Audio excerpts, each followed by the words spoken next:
I want to ask, I'm pretty sure most of us have had a coffee before. Sometimes we can't actually survive without coffee. Some people first thing in the morning, they must have a coffee. Now when we think of coffee, what do we think of? If I were to say, for example, pizza, what would you think of? Which country would you think of? Italy. If I was to say sushi, what would you think of? Japan. So there are certain things that you associate with certain things. Now if I were to say coffee, what would we think of? Brazil. Some people might think of Colombia. Some people think of Italy. However, I just want to look a little bit first at the history of coffee.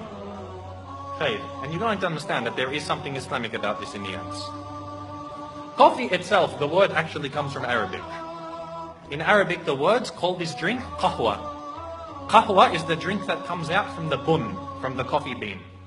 So they call this thing qahwa. Now qahwa, it comes from the verb qahiya, which means to lose one's appetite.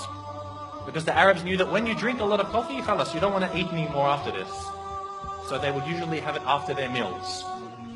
Now the word qahwa, it spread from Yemen to the rest of Arabia until it went to the Ottoman Empire. Because the Arabs were the first ones to drink coffee. And the Ottomans really revolutionized coffee. I mean, Arabs like coffee. Ottomans and the Turks loved coffee. You'd find that they couldn't survive without coffee. This was every single Ottoman would be drinking it, to the point that many of the scholars of the Ottoman Empire, they stipulated that, of course, as we know as Muslims, a man has to spend on his wife. He has to supply her with a house, with food, with clothing. Otherwise, if he can't do this, it's grounds for divorce.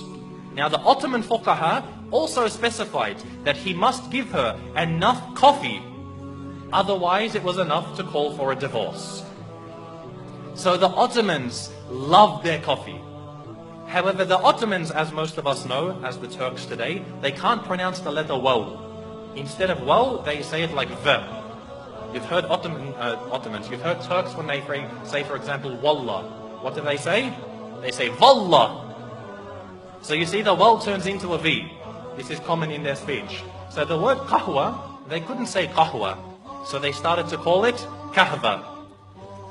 Now, kahva, when it began to spread, when the Ottoman Empire was attacking a lot of the nations of Europe, there was a specific time. It was actually the last instance of offensive jihad in our ummah. This was the last time in the history of our ummah that the Muslims made an offensive jihad. When the Ottomans were attacking Austria.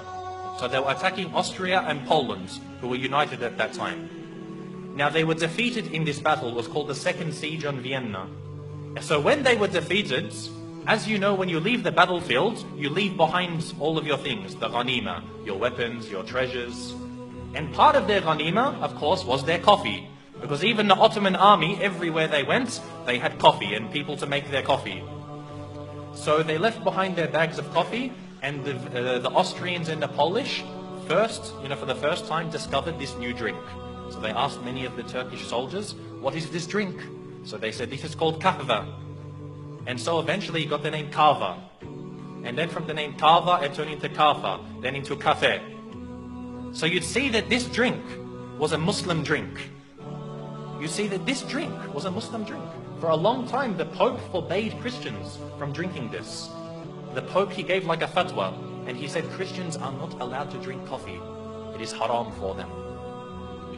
Until a while later, one of the later popes, he decided to reverse this decision. He got a bag of coffee and he baptized it in the church. So he said now coffee is a Christian drink. Now this story, the reason why I mentioned this is, as I said, when we start to introduce history, I like to suggest that we know nothing. Every day we drink coffee. Most of us won't even know about this. It's Islamic history. When there was a point that just drinking coffee could get you thrown out of the Catholic Church. You'd be accused of being a Muslim. Nowadays, everyone drinks coffee, but very, very few people know about this history.